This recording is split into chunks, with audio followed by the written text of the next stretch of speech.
Okay, we're live again. Coming back at you again. Today, guys, we're going to look at DaVinci Resolve. I've seen a lot of things through different communities and things that I've been watching, and a lot of them, people aren't 100% sure on editing or what they should do or what they should get. So I thought I'm going to put together a live, and I'm going to see basically what can I put in here that'll help you guys with your editing and help you decide if the DaVinci Resolve is proper, is right for you. It is a fairly extensive program. Like, there's a lot to it, but it can be a lot simpler. Really, if you only use certain aspects and you have even a basic knowledge of editing, DaVinci is going to help you out, and you'll be able to do way more than you could with the program that you're on, especially if you're on something like CapCut. The DaVinci Resolve is going to be a lot better, a lot easier, not easier, sorry, a lot better, and it'll grow with you. So as you grow, as you get better at editing, and as you put everything together, when you are ready to expand or grow or start getting into a deeper dive on editing, you'll have software that can keep up with you. DaVinci's used in everything, Disney and Miramax and like all the big companies have used it. If they don't use it all the time, they use it quite often in their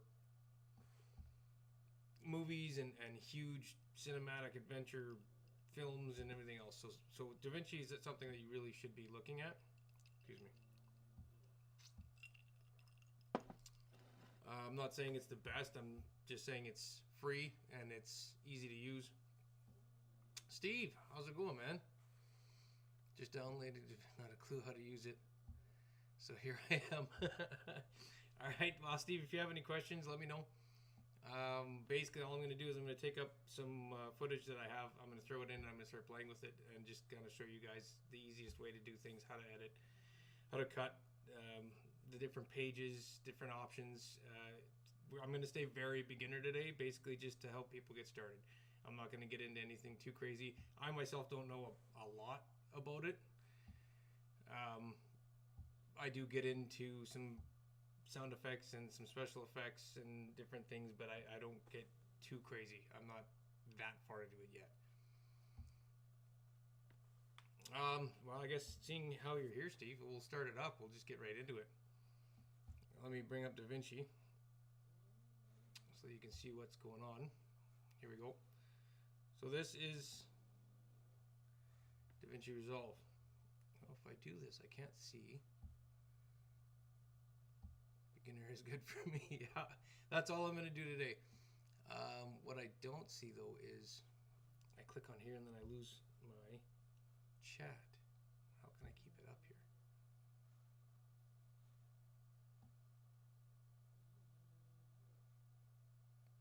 Hold on 2 seconds. I just want to bring my chat up, but I want to keep it here. Can I put...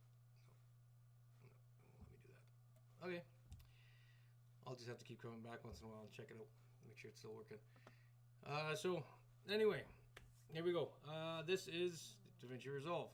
You open it up. You will have... Actually, here, let's go back to home.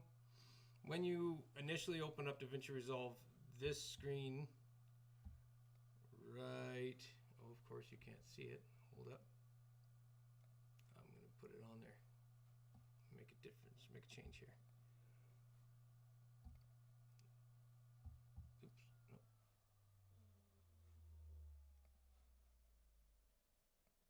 Hold on. I'm adding a screen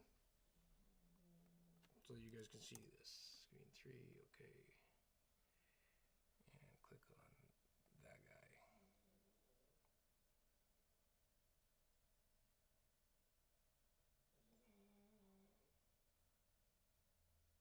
Where did it go?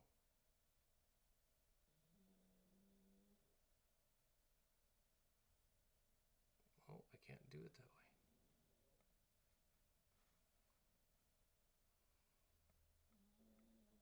Okay, I'm going to explain it because I don't have it on here the way I thought I did. back to. Where did I go? Here, I'm back here. Sorry, Steve. I'm all over the place. I can't bring up the screen right now because I didn't think about setting that up. So basically, I'll explain it to you. When you first open DaVinci Resolve, you're going to get a window that comes up and shows you your drive and your project libraries. It's just a simple screen that says you're on your local database. Unless you set up a separate database, you won't get anything else. So it won't be confusing right off the top. I would just stay on the local.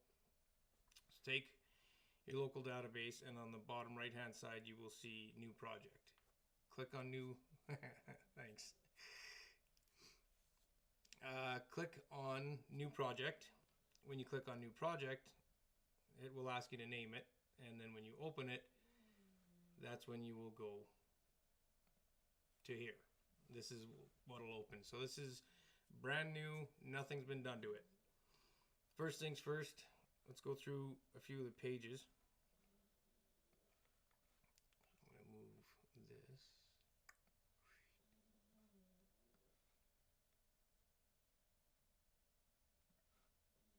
Okay, so first things first, we'll go through the pages.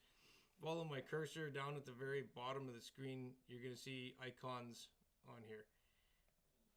What you're looking for, the first one is what they call the media page. In here, it's basically for importing all your media. As you can see on the left-hand side, it's already grabbed a hold of any drive that I've got hooked to my computer. So all these drives are hooked into here, and I can collect information off of any of them. Excuse me. So I was to click on my work drive, then it comes up with practice, client projects, and DaVinci folders. If I go in here and I go to Chappy, Uncutt, you'll see that I have things that are in progress and everything all over the place. Project files. And it was the Osmo that I had that in. So now that I've gone through just as a normal folder setup, you come in and now you can see where all my footage is. If I go over it, it'll put it into the viewer so that you can see what you're looking at. You can kind of scrub through a little bit pretty quick with your mouse. And that's basically the media page. So I'll leave it there. The thing is, you don't need to use the media page. It can get confusing. So what I would recommend is you go straight into the cut page, which is the second one over. The cut page is your media's right here. So now you can actually right click, go import media, go through, find your folders and find your media, and it'll load up in here. Actually, what we'll do is I'll put it right here. Import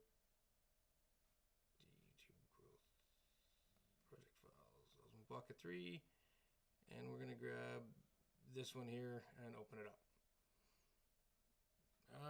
This is coming up because, well, you can't see that.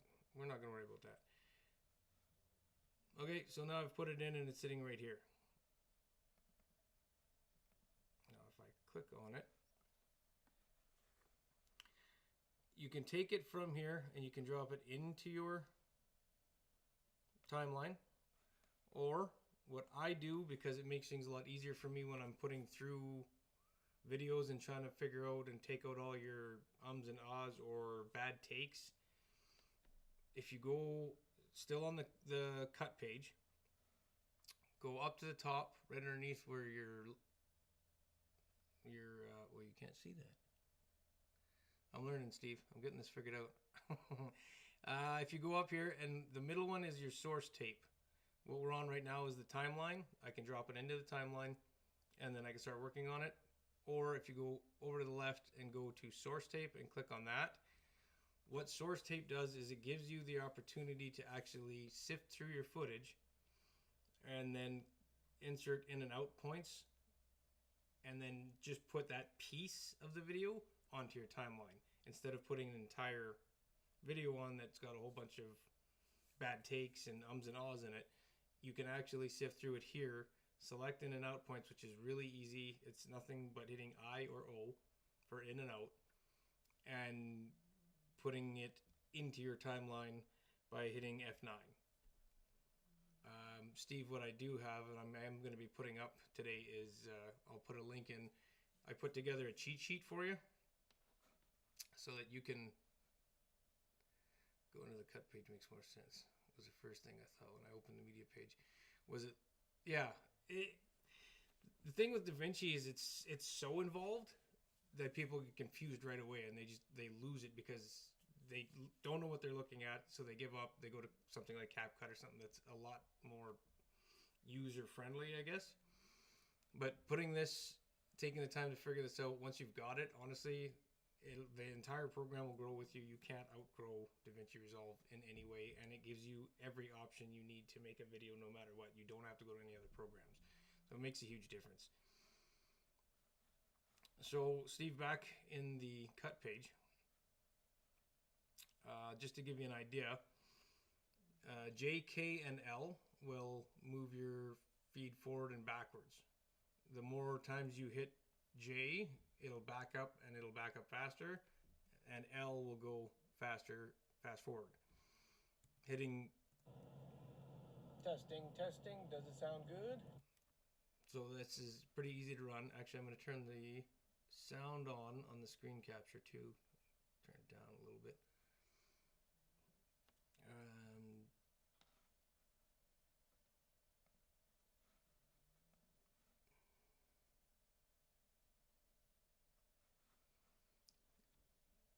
Intimidating, but heard good things. Yes, absolutely, Steve. It is really cool. Once you've got it figured out, and just stay on your basics and get that figured out, you can, learn more later on.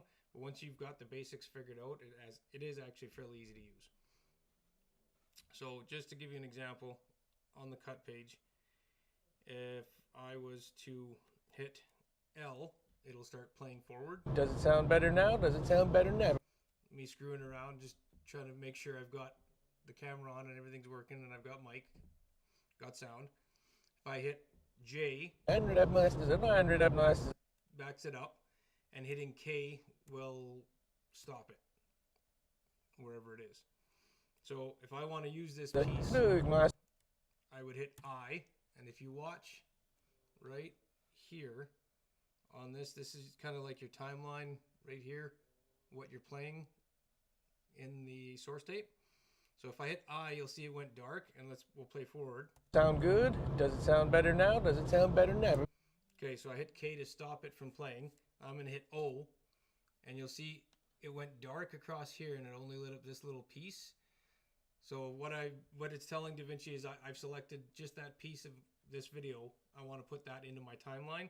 So if I hit F9, and you watch down here, right down here, it's gonna place it into here.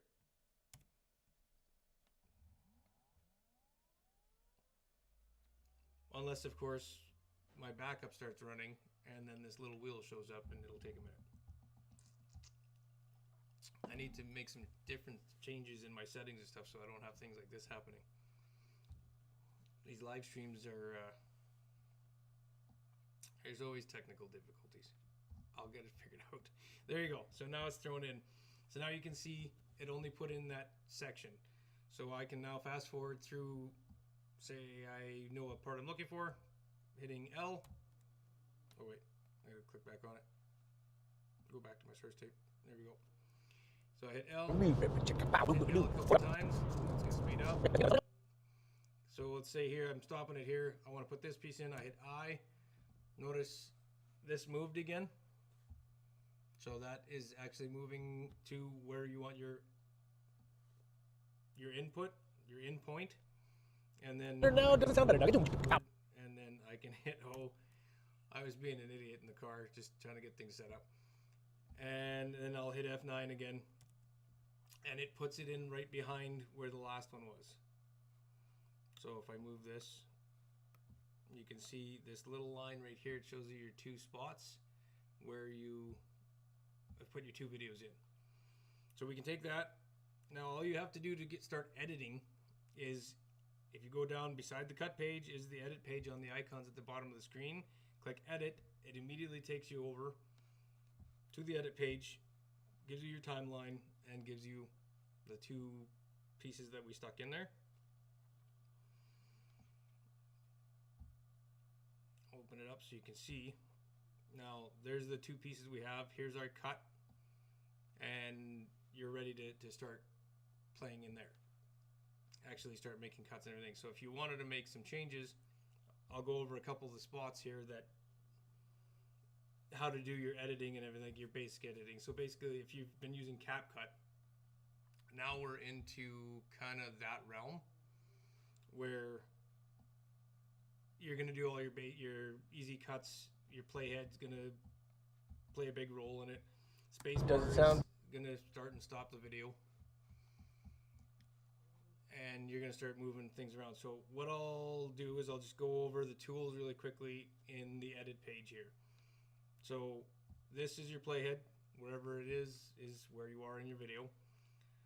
Up over here, you see this arrow is red. That's your selection tool, selection mode. So when you're on that, you can select clips. If you right click, obviously you get a pile of different options that you can do.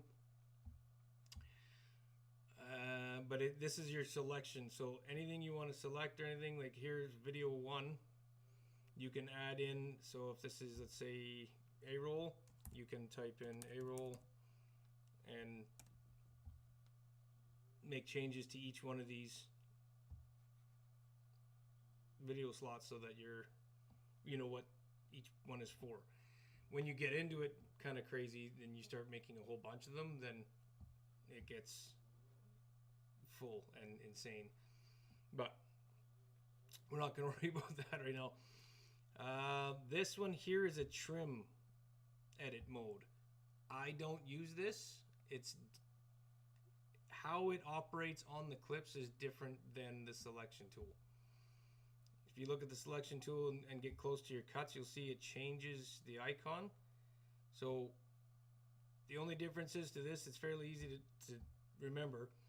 When you have this icon right here, what that'll do is it'll grab only the clip I'm on, and it'll shorten it. So if I click and I pull, it leaves a space and it shortens that clip. If I go on the other side, it does the exact same thing, just on the other clip, because that's where my cut is. Now if it goes like this, like a pair of brackets in between, what that's going to do is move the cut. So it'll slide, and it's actually changing where you cut it. So the left hand clip is shortening and the right hand clip is extending over where your cut was. It can be useful. I don't use it often, but that's what those mean, just so you've got an idea on that. Next is your blade tool. Beside trim is blade right here. Your blade tool is what you use to make cuts. Wherever your playhead is, wherever the red line is on the blade, you can cut anywhere you want. I normally make sure my playhead is so I've got it dead on, so I'll be playing better now, and make sure that I know exactly, yeah, that's where I want to cut it. So then you'll click on your blade tool, come down, and you'll click. When you click, all it's done, I'll move the playhead over, all it's done is put a cut in. So nothing's changed. Better now. It's still going to play the same clip and everything going there. It's only made a cut into that clip. If you want to move anything, you need to go back to your selection tool. If you click on there again with the blade tool, it will cut it again. So a little bit of something to get used to, but it's not too hard to pull off. Back to the selection tool, now you can lift it. Anytime you lift audio or a video that has audio linked to it, they'll switch. So you'll see the video went into video 2. The audio as well will go to audio 2. So it follows along with the audio unless you unlink it. When you unlink it, then it'll stay. And that's something that when you want to start getting to your L cuts and J cuts and stuff like that, which is fairly simple. It's a left click, and on the very bottom it says link clips. Click that and then click off. Now when I click, I'm only going to get the video, or I'm only going to get the audio. So now if you wanted to do something like move the audio so that it started before the video came in, you can move it over a little bit and get the audio starting before that clip actually came in. or you can have the video start before the audio comes in. That's getting a little bit fancier, so we don't have to get too crazy into that. All of these I don't even worry about. This is your magnet, and all that does is make it so that whenever the ends of a clip gets close, you'll see it turns white there and it snaps. That's what the magnet does, so it just makes it snap there. It will also snap to the playhead. So when you're going, it'll snap in so you can hit the right spots. So you know you've got it lined up with the next clip. If you take it off, it won't snap anywhere. That white line doesn't show up and it just goes wherever, and you could miss a line, I guess. So I always keep it on. The link I don't use. Like anything else really, I don't use. So Steve, to get things started, when you're going, your selection tool, your blade tool. It's really all you need to know to be able to start editing in DaVinci and edit properly. It'll be close to the same as the CapCut idea. Now when you have something selected and you come over to the far side over here, your inspector, if it's not open, does that not say inspector up there?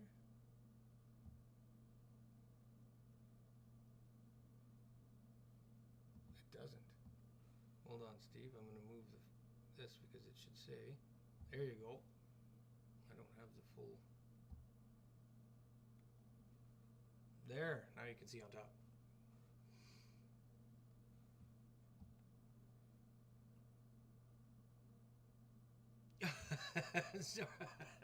Sorry, Steve, I'm not trying to get too crazy in it. I'm trying to just stay on the basics. I didn't want to go all out and confuse people too much. Hopefully you're taking a couple notes. And again, I am going to put this sheet up so that you can have access to it if you guys want to take a look at the cheat sheet, so you kind of have an idea of what it is that you got to push or what it is that you're looking at. Hopefully it helps people out. On the right hand side, you click on a video, click a selection, and come over to the right hand side. On top is your inspector. Your inspector gives you all the options for different things you can do on that video. So you can zoom, it'll move the video in and out. Your position will move the video if you want to frame it in a different way. You can rotate it. Like you can do just in the inspector alone, it gives you everything, like a lot of stuff that you need to do things.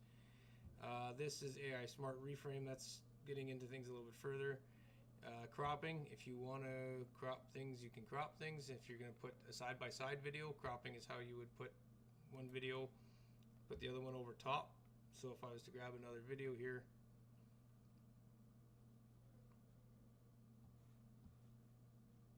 and then go to this video and crop. Oh, what did I do? Hold up, Steve. I did something wrong.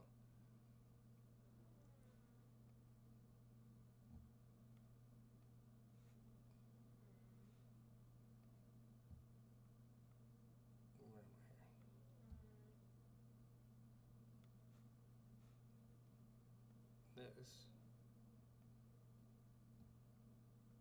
Maybe it has to be on the bottom. There we go. I just had them up the wrong way. So the video on top, it's just like layers, Steve. When the video is on top, it's the top layer. Video on the bottom is the bottom layer. So by cropping, all I'm doing is I'm changing how much of the video you can see on that layer, and it'll show anything underneath that layer. So by putting another video underneath that layer, now you can see that video. So if you were doing talking head with two different people or something like that, you wanted them to talk to each other, you could crop it so that you had the two frames in there.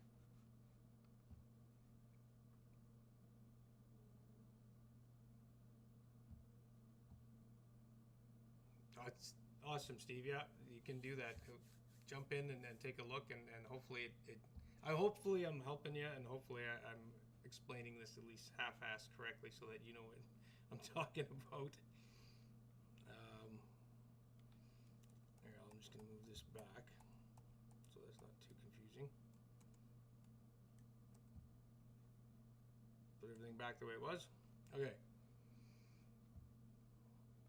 So yeah, cropping, there's zooming.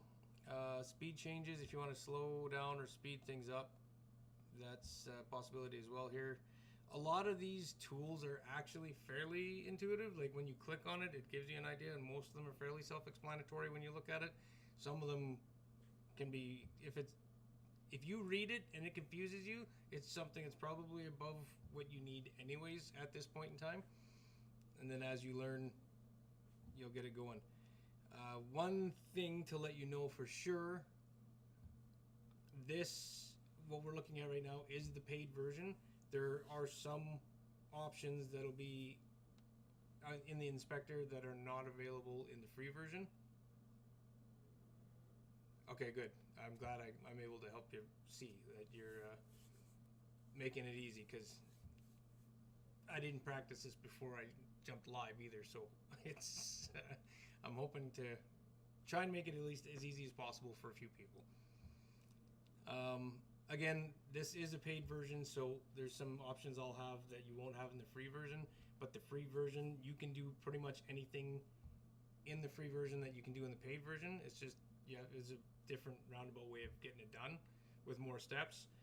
And the paid version has a few more AI pieces that you can use to get it going. Just makes things a little bit quicker, a little bit easier. So we're gonna go back in here, and I'm gonna show you in your inspector. So you've got your video, and then you have your audio options as well. There's a lot you can do in the audio options without even having to go into the Fairlight page, which is the sound page.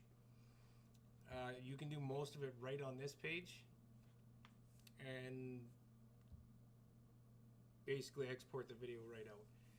If the cut page and the sound page are confusing you, you can honestly do all of this right from the edit page and the deliver page, and skip out all the rest. If you want to do it straight from the edit page, when you come into this page, remember it's bottom third one from the left, up here where it says media pool, as long as that's open, if any of these windows aren't open, the tabs at the top will tell you. So media, effects, index, it's all up here. So if you open your media pool and you right click and come down to import media, it's the same idea as if you were in the cut page. So you can actually import it all right into the edit page, and you don't have to worry about the cut page or the media page or anything like that. So if it's easier for you, just strictly open the edit page, import your media right into here, and then what you can do is just take the entire clip and drop it right on your timeline. It'll put the whole thing on there, and then you can go through using the blade and you can cut your pieces out afterwards instead of worrying about the cut page. I use the cut page because of the in and outs make it so much easier for me to scrub through and only put the pieces of that video that I want to use into the timeline. It's quicker for me, a lot faster. One thing, heads up, on the paid version, not that you need to go get it, there is ways of doing this on the free version as well, but the sound isolation, the AI voice isolation, is insane. Just to show you, does it sound better now? Does it sound better now? Better now? Does it sound hold on, I don't have much to play on here. Isolation. Now listen here. Sound good? Does it sound better now? Does it sound better now? Better now? Does So you can hear the difference between the first clip, which has the AI voice isolation on, and the second clip. The road noise is gone completely just by a click. Good. Does it sound better now? Does it sound better now? Better now? It is unbelievable, honestly, some of these AI tools that are now in DaVinci that make things so much easier. The dialogue leveler is in the free version, and basically it'll take loud noises and soft noises and just level everything out so that it's a lot more pleasing to the ears, just nicer. And you'll have an output, the gain output and stuff that you can use to decide how loud and how quiet you want to have those pieces. Also, your equalizer is in the free version, I'm pretty sure. Let me double check. I do have my other computer open here with the free version here, just so that I could make sure I'm not lying to you when I tell you the free version doesn't have or does have something. If I go to a video, and yes, the equalizer is in the free version as well, right here. So again, you don't even have to go to the sound page if you don't want to. Now the equalizer is something that's a little more advanced, and again, if you have echo, you recorded in a small room or something and got some echo, you can remove some of it with an equalizer. There's videos on it. I was thinking about doing a video on it. We'll see, but it can't get rid of the echo, but it can help and make it sound a lot better.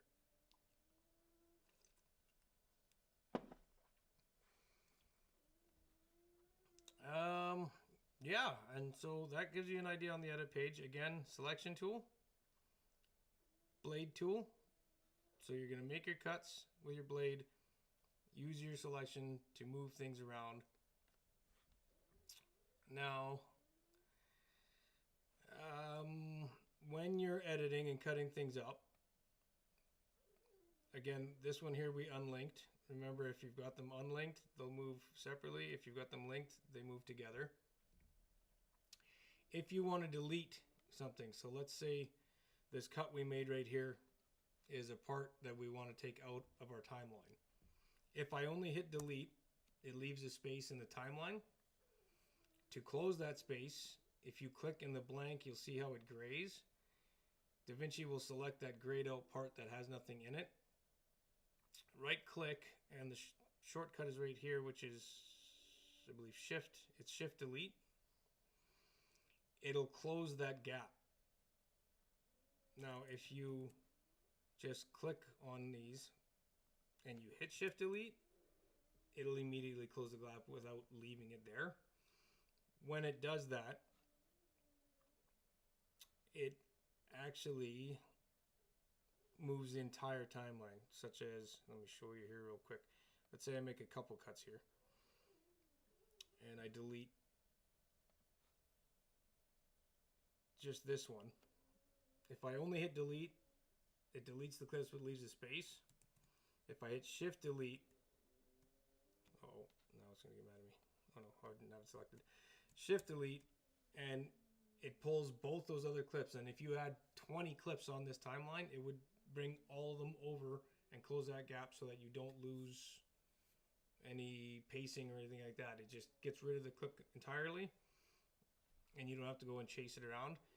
If your timeline's getting bigger and bigger and you've got more stuff on it, such as here, I'm just going to copy this and I'll paste a few versions in just so that you can see it gets bigger. So now if I take the playhead and we've got a whole bunch of clips in here, we scroll past, it's going to move, but you can't see it. It moves fairly quickly. This guy right here will zoom in and zoom out of just your timeline so that you can see where you're at and you can see your whole timeline, or you can stretch it right out so you're only looking at one clip. Keep in mind when you do that, it moves sound good? really fast. Does it sound better?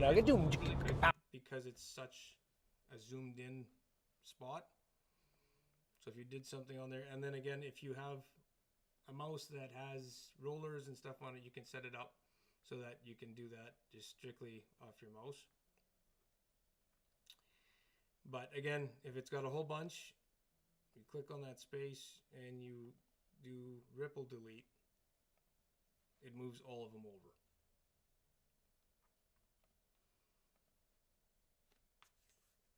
That should more or less get you set up to be able to do basic editing and get a storyline put together and get your timeline ready to go.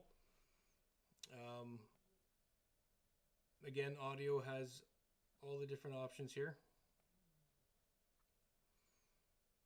It might not have all of them. Most of these are in the free version though, so you will be okay there. Effects is only if you've put on effects. Transitions and stuff is the same deal. Now, easy transitions, I'm assuming a lot of people would know what a cross dissolve is. It's used constantly in editing. If we take a look at our, let's go right to the beginning of this again. Take a look at your clips. If all you need is a cross dissolve, you don't even have to get into any effects. You don't have to worry about any of that. All you have to do is go on the edges of your clip. And if you see this little white thing, let's go on this side so you can see it better probably. This tiny little white peg shows up. If you grab that and you pull it, what it's doing is it's fading your video right there.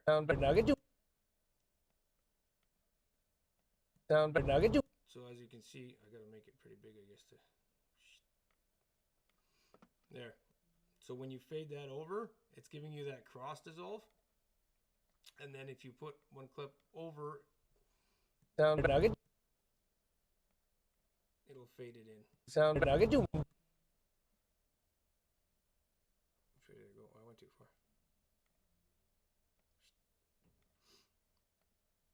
And I'm doing it again when I'm doing it the wrong way. Sorry. Always make sure what you're fading out is on top. So now when I do this, if I put the playhead here, you'll see it starts to fade into that one. So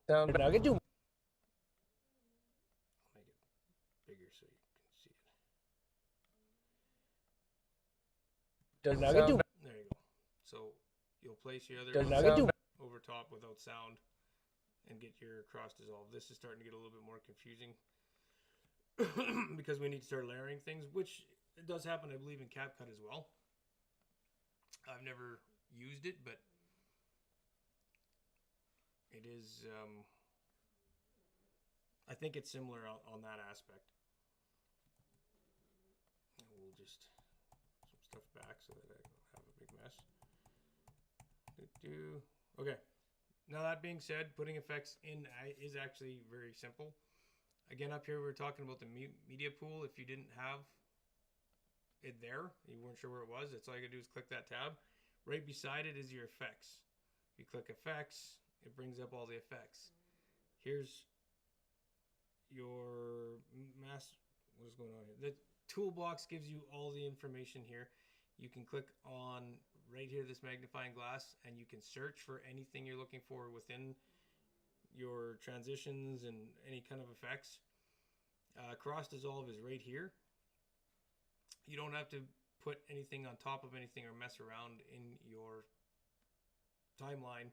If you're going to use the cross dissolve effect, you'll take it and you'll just put it in between, and you'll see that white box shows up over both clips, and all that's telling you is it's going across and cross dissolving on both those clips. So now, instead of having to stack clips, it'll just do it there, and you can extend it for how long you want it to be. Does it sound? It's pretty simple, really. Once you know where to look and how to place them in, that's all it takes.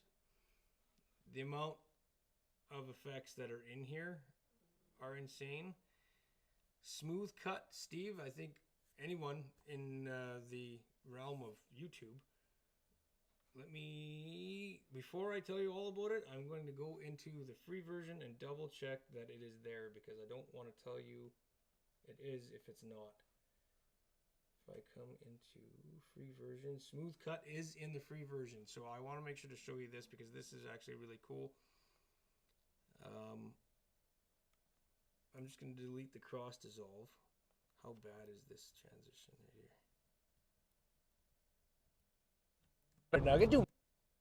What am I doing? Okay. So in between these two clips that I have, other than the zoom happening, which, tell you what, we'll just take the zoom and we'll put it back to fix my positioning. So that's not like that anymore. Oh, and I've got angle. Good Lord, I messed up the whole thing. Okay, so in between the two clips, this one and this one, if you watch, there's a little bit of a jump right there. Okay, sometimes this works, other times it's a little bit more difficult, but Smooth Cut, if you take, that's in the screen, right? Yeah, okay. Take smooth cut, same as cross dissolve. You're just going to take it and you're going to put it over the 2 clips so that it goes across. And then if you watch that jump that was there, Sound but nugget doom. let's slow it down a bit. It's playing too fast.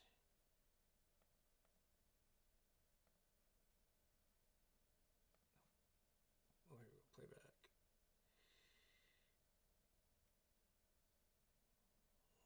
Where is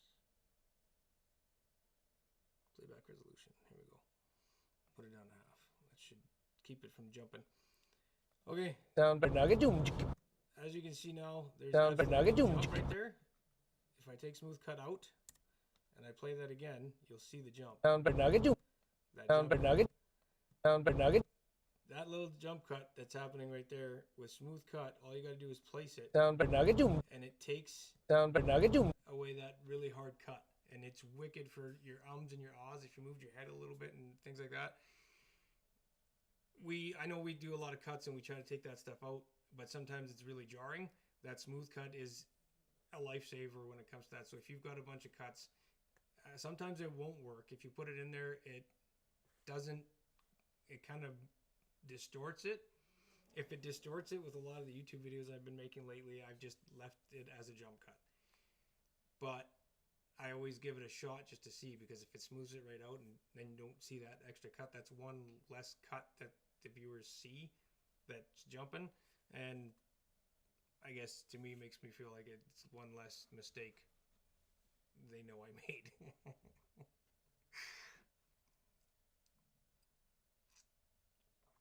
So smooth cut is a very, very cool effect that you'll use a lot as you get things going. Now in here there is piles of things, motion doors with all your different transitions, and here's a bunch of transitions here. When you click on them or run along them, it'll show you what it'll do, which is pretty cool. So before you even use it, you don't have to have it like put it on and mess around. It'll show you each one. They are pretty cool, a lot of these. If you go to titles, this is all your lower thirds. Fusion titles are in here as well. Some of these will be different in the free version. Some of them might not be here, but most of them will be.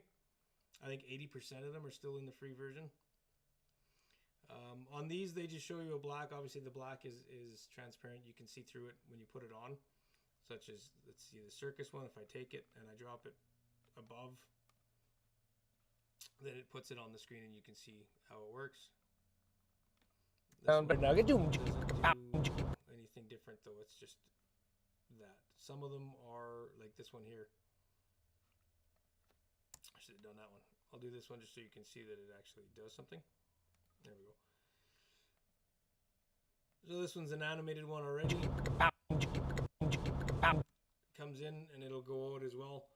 When you put these on, anytime you put on an effect from this panel, immediately on your right hand side, click on your effect. You'll be able to click on video here and it'll bring up your controls so that you can change whatever you want. Oops. There you go. Just for you, Steve. Brings it up. Wow, this looks terrible because it's got that in it. Let's take that out of there. There we go. And to make it shorter, actually, let's bring this down. It's not so long. So you can bring it down and then you can choose how long you want it. Pop up, go away. Very, very simple to use a lot of these. Again, it just looks insane because there's so much going on in here and there's so much that can be done.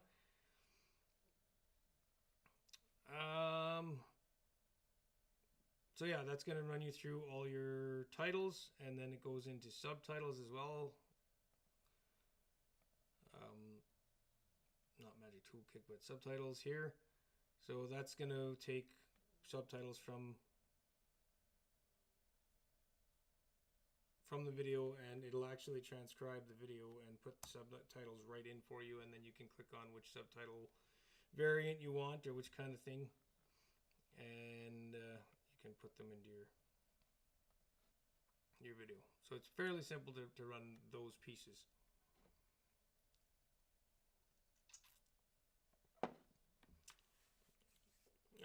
So you can put your media on, you can cut it, edit, and get it set up in your timeline.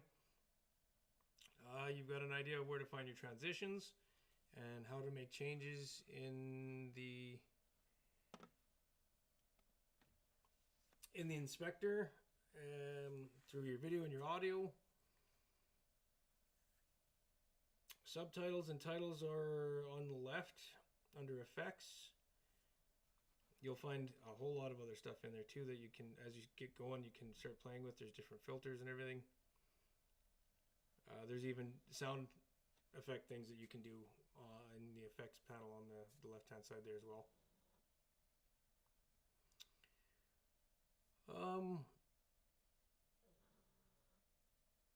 That should get you going enough on the edit page so that you can at least get a video put together without getting too confused and having to go back to CapCut. Once you've got that figured out, then the next thing you'll probably want to do is you're going to jump into I'll show you the other page as well, the sound page. Again, it's not needed. You can do some small adjustments strictly in, actually we'll go back here. Here, you can make your adjustments in the sound audio panel on the right if need be. So if it's too loud, you can turn it down right here. Now keep in mind it's only affecting when I'm selected on, so it's quiet. Tell you what, here we'll take the whole lot of them. There we go. And now, does it sound better? oh, it won't let me do it because I got all of them. What? It'll let you. Something's wrong there. Oh, this one's gray. Probably because I unlinked one of them. One of them's unlinked. That's probably why it's not letting me. My bad. But anyway, whatever one you're hooked to, if you need to make some changes to audio, you can do that. The voice dialogue leveler makes a big difference on change. If it's got really loud or really quiet on your videos or anything like that, then it levels it out so that it's not peaking or losing anything. So now you can run into, we'll say the video's done, we've got it the way we want it. The worst video in the world, really. That's terrible. Okay, you're in the edit tab on the bottom, which is gone now because I moved this. Why is that like that? Back here. Oh no. All right, Steve, take it easy, man. We'll catch up with you on the next one. Thanks for coming. I really appreciate it. It was awesome having you on here. We'll see you on the next one. I'll catch you live too. Next thing I'm going to go through real quick is I'm going to switch from, now that you can see that, from the edit page here. And I'm going to move over to the Fusion page just so you can see what it is. This is the Fusion page. The Fusion page is its own beast. It's a whole other ball game. This is a lot your VFX and stuff. I know how to use some of it, a little bit. Definitely not a pro on any of this, but the Fusion page is something that needs to be learned. It's pretty crazy. We're going to switch over to the color page just so you can see what it looks like. This here is your color page. Most of the time you're going to be in your wheels, so this is what you'll see here.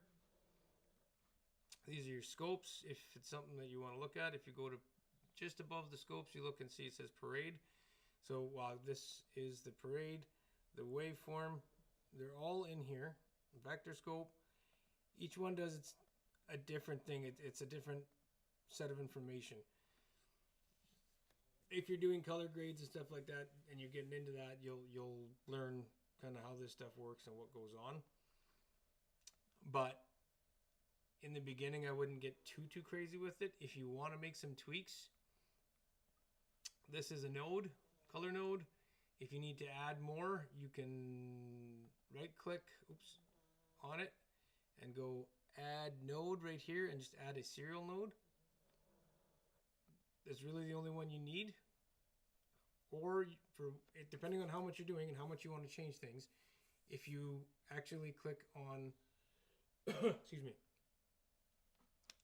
one node and do it all in one node, you can to begin with, until you learn, until you get things figured out and you want to expand how much you're doing. So it gives you your image. We have the node. I am in effects.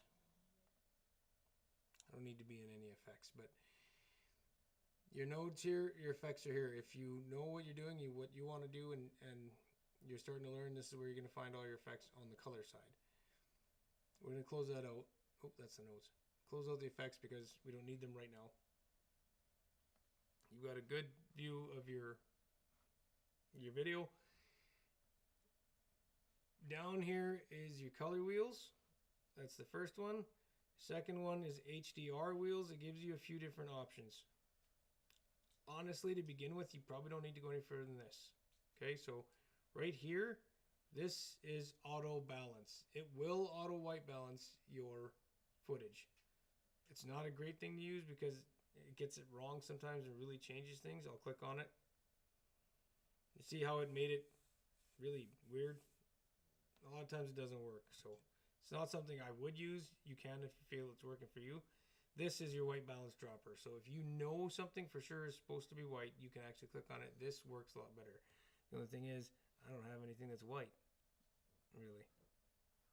I know DJI is supposed to be white. Not really. Well, that was better than the last one. So you can come there. If your window's not sitting properly, you can't get it to fit properly, up here on the top left, fit, or just hit Z. I'll show you that. If you just hit Z, it'll fit it to the frame that you have open there. So this is that's your color balance. That's your white balance. After that, you'll notice that all of these have changed. Your temperature, your tint, because it auto white balanced, it moved a bunch of these on their own. Control Z. I just undid what I did with the white balance there. And now you'll see on the across the top here, you've got your temperature, your tint, contrast, pivot and mid. I wouldn't worry too much about right in the beginning. Lumimix and hue, I wouldn't worry too much about. Saturation, highlights, shadows, and you can use a color boost. Lift is your darks, your shadows. Gain is your highlights. Gamma is in between those, and offset is everything. HDR is the same deal. Dark, shadow, and light. Global is everything.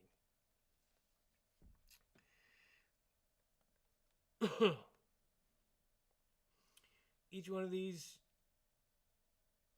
color wheels will change different parts depending on what you're looking at. Again, so if you're lift, you're in the darks. So if I start pulling the blue, it's going to put more dark in the blues, or more blues in the dark side of the videos. And if you go to the gain, it's going to put it more in the lighter sides of the videos. The gamma is going to play the light and dark kind of in the same area, and the offset's going to play with everything, but it's not as harsh, I guess, of a move when you use it in the offset.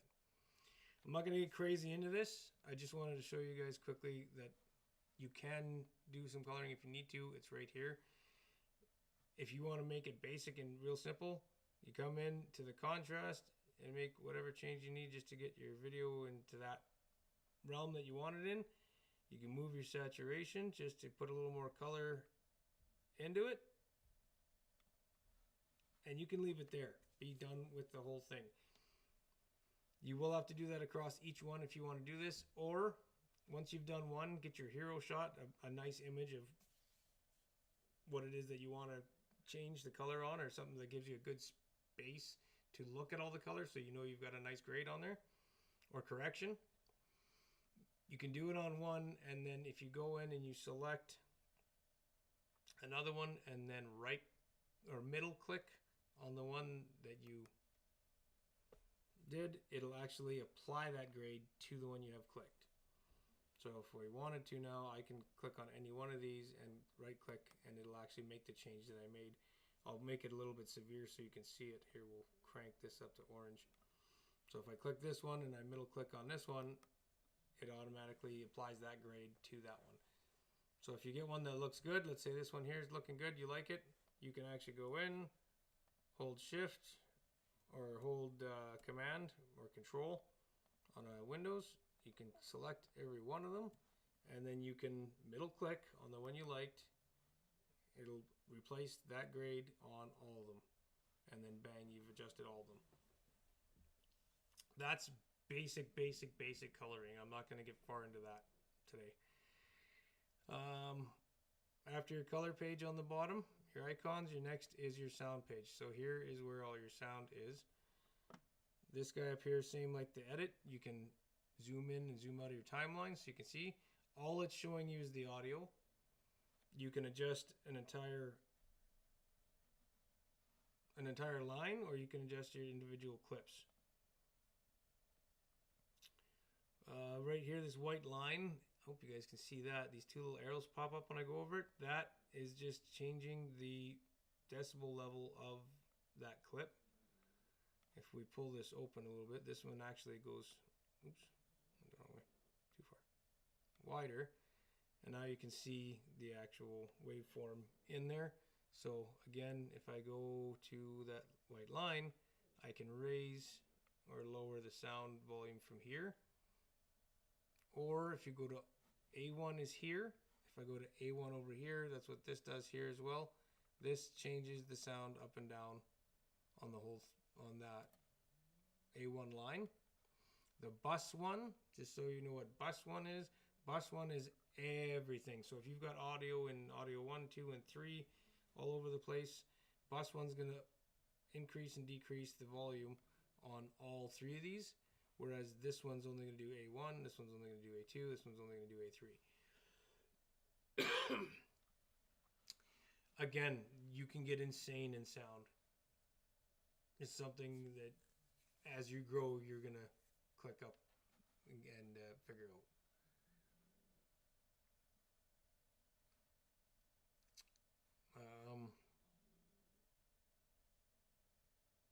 And that brings me to the delivery page.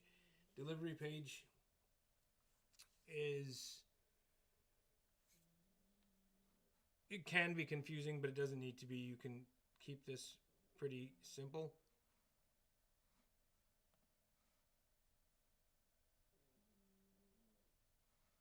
Hold on here, where was I? Yeah. Sorry.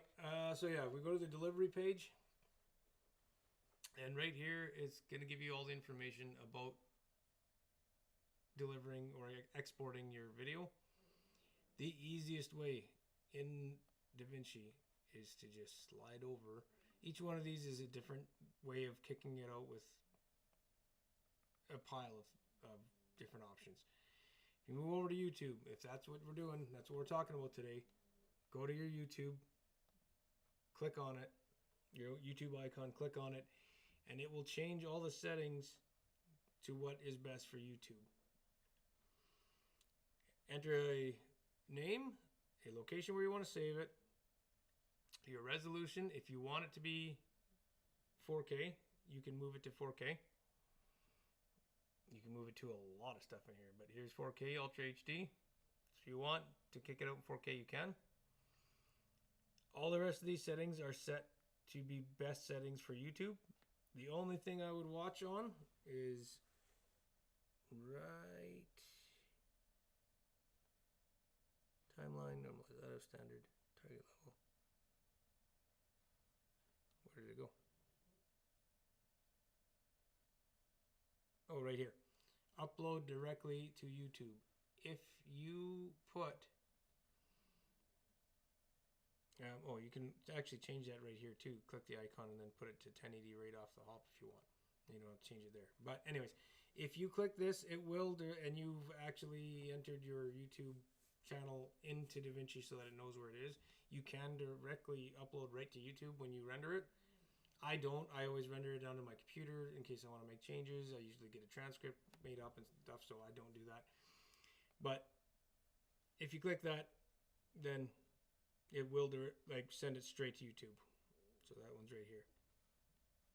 But you put in your title and everything. You click Add to Render Queue.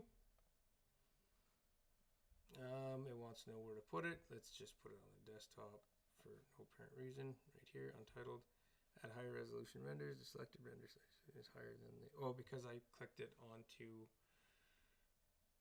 Here, we'll do this. I clicked it onto 4K, so let's go back to 1080. Actually, we'll just click it here. That'll put it back to 1080. Upload directly to YouTube. No. Add to render queue. Okay. When I do that, it shows up here. This is your render queue. So you don't have to kick them out right away. You can let them build up. If you've got a few different videos you're working on, you want to keep on putting them into the render queue, you can do that.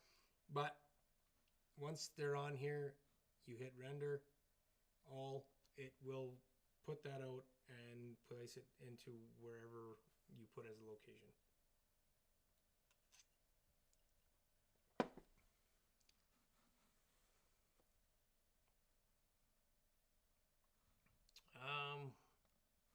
That more or less gives you, I'd say, a starting point. I hope I didn't confuse people too much. I hope I wasn't too much of a mess there. Steve, hopefully you got your kids off to sleep and they're all happy. I am going to drop a link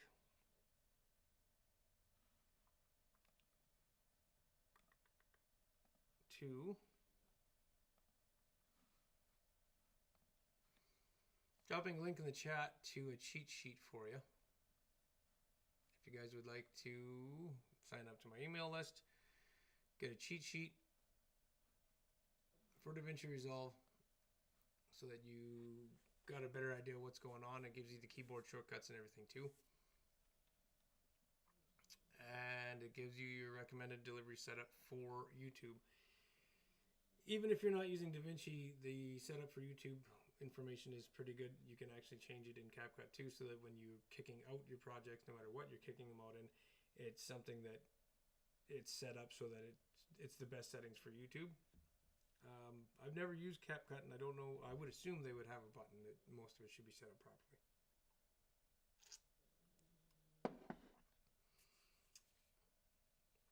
So yeah, that should be that. You know what? I'm going to leave it here.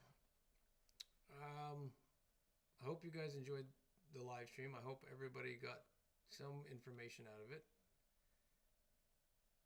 And you guys take it easy. You got this. All right, we'll see you in the next one. Thanks a lot.